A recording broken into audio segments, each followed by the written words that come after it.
이종철의 까다로운 IT 브리핑 첫 시간 CES 2020에 대해서 얘기해 보겠습니다. CES 2020의 스타는 실제 판매가 이루어지지 않는 볼리였습니다. 볼리의 등장은 사물인터넷, CES의 표현으로는 사물지능이라고 하는데요.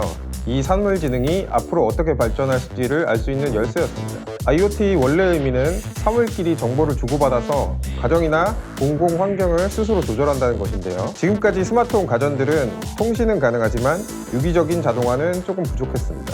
그럼 우리가 지금까지 IoT를 어떻게 썼느냐?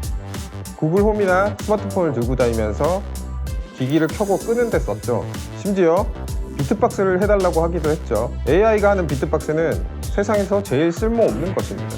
그러니까 사물지능 시대가 왔는데도 가전에 스마트한 기능이 많이 없었죠. 이거를 편의상 1세대 스마트홈이라고 부르겠습니다.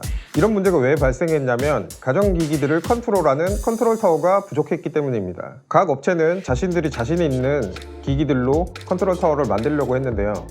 TV를 잘 만드는 국내 기업들은 TV에 컨트롤 타워를 탑재하려고 했고요. 네스트를 갖고 있는 구글은 온도 제어기에 컨트롤 타워를 탑재하려고 했고, 스피커를 잘하는 아마존은 스피커에 대시보드를 달아서 이 컨트롤 타워를 보여주려고 했죠.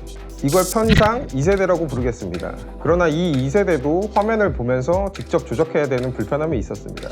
그런데 집에 가면 피곤합니다. 누워서 쉬고 싶죠.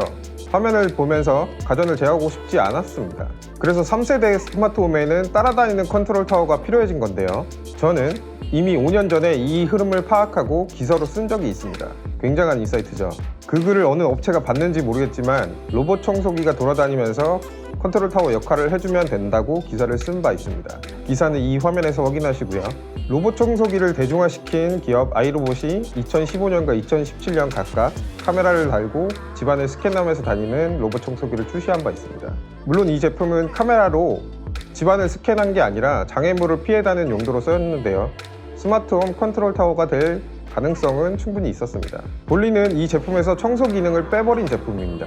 우리가 구글 홈으로 가전 제어를 하고 싶어도 구글 홈은 우리를 따라오지 못하죠. 그리고 우리를 따라올 수 있는 이족보행 로봇은 굉장히 비쌉니다. 그리고 이족보행 로봇이 생각보다 잘 못 걸어요. 그래서 바퀴를 단 제품이 등장하게 된 것입니다. 볼리는 아직 컨셉 제품입니다. 할 수 있는 건 사람 따라오는 것밖에 없어요. 그런데 이 제품이 가정환경을 스스로 파악하고 가정환경을 스스로 조절할 수 있으면 상황이 달라지죠. 가전끼리 유기적인 기능이 좀 떨어져도 이 친구가 돌아다니면서 조절을 하면 되는 것이죠. 이 제품은 아직 컨셉 제품이라 실제로 작동하지는 않지만요.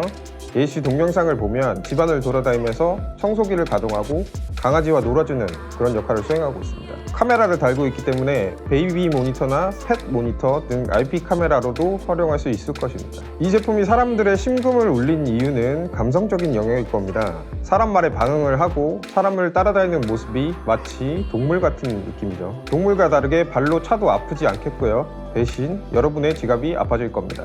삼성에 의해서 IoT는 완전히 유기적인 작동을 하기 전까지는 컨트롤 타워가 필요하다는 게 확인됐습니다. 문제는 볼리가 기기 내에서 AI를 모두 처리해야 하기 때문에 만드는 데 시간이 오래 걸릴 것 같다는 겁니다. 집안의 정보도 개인정보이기 때문에 클라우드에 올리는 건 어려울 것이고요.